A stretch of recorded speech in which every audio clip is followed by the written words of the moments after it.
Hello everyone, welcome back. Today we'll discuss about a lady with abdominal pain and fever. He is the MCQ. 32-year-old sexually active female presents to emergency department with low abdominal pain and fever. 2 weeks ago, she came to the hospital with high fever, suprapubic tenderness and vaginal discharge. Pelvic inflammatory disease was suspected and she was sent home on oral doxycycline and oral metronidazole. Now on examination, she is pyrexial with a temperature of 39 Celsius, heart rate of 120 and blood pressure of 130/85.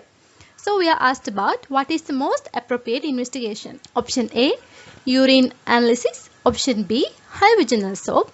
C, transvaginal ultrasound scan. D, CT scan of abdomen and pelvis. And E is MRI scan of abdomen and pelvis. So I hope you are used to my system now. First of all, we'll see what are the important keywords here in this MCQ. She is a 32-year-old sexually active female, presents with low abdominal pain and fever. And 2 weeks ago, she was suspected as pelvic inflammatory disease. And she was given doxycycline and metronidazole. Now again, she has presented after 2 weeks with high-grade fever and normal heart rate and normal BP. So we are asked about the most appropriate investigation. By this case scenario, like we are not given diagnosis here, but we can think that this is a complication of pelvic inflammatory disease. So the answer here is transvaginal ultrasound scan. We'll see why it's the correct answer. So the possible diagnosis here is pelvic abscess or a tubo-ovarian abscess, which are complications of pelvic inflammatory disease. Ultrasound scan is the diagnostic imaging method of choice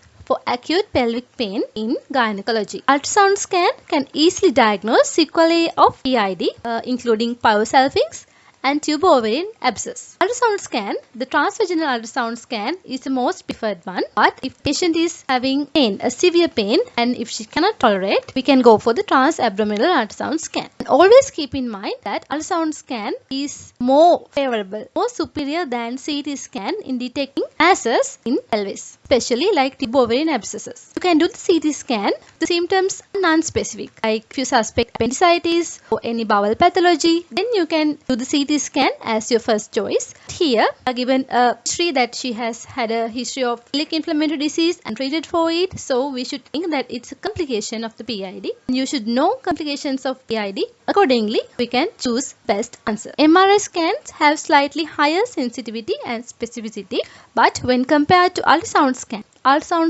are more easily accessible and cheaper than MRI scans. The best answer here is transvaginal ultrasound. So coming back to the MCQ, urine analysis here we are expected to do to exclude UTI, but it's not the most appropriate investigation. And high vaginal swab we can do to diagnose PID, like in chlamydia and Neisseria type. And CT scan we can do if symptoms are non-specific. And MRI scan it's excluded due to high cost and time. And the most appropriate answer here is the transvaginal ultrasound scan. I hope this MCQ is clear to you. That's all for today. We'll meet from another MCQ like this.